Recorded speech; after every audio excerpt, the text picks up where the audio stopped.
अक्सर मैं वो कहानियाँ लिखता हूँ जो ठीक तुम्हारे जाते ही अधूरी सी रह गई है।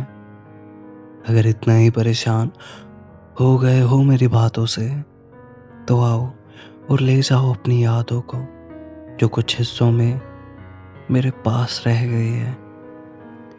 यूं तो यादें कितनी अजीब होती है ना, कि जिसको याद कर रहे हैं उसे याद भी नहीं कि तुम्हारी यादों से मेरी रातें कट रही है। अब तो तुम्हारी यादें भी इन आंसुओं के साथ बह गई है। तो आओ और ले जाओ अपनी यादों को जो कुछ हिस्सों में मेरे पास रह गई है। आजकल ये बारिश भी कितनी मतलबी सी है, जो जाके सिर्फ तेरे ही शहर में हो रही है। अब क्या बचा है तुम्हारा मेरे पास जो लौटा दूँ तुम्हें। हाँ, लेकिन वो यादें हैं जो कुछ हिस्सों में मेरे पास रह गई है।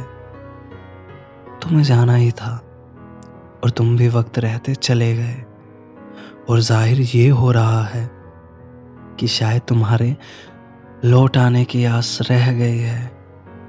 कभी आओ तो बताना मुझे, तुम्हारी कुछ यादें हैं जो कुछ हिस्सों में मेरे पास रह गई है, मेरे पास रह गई है।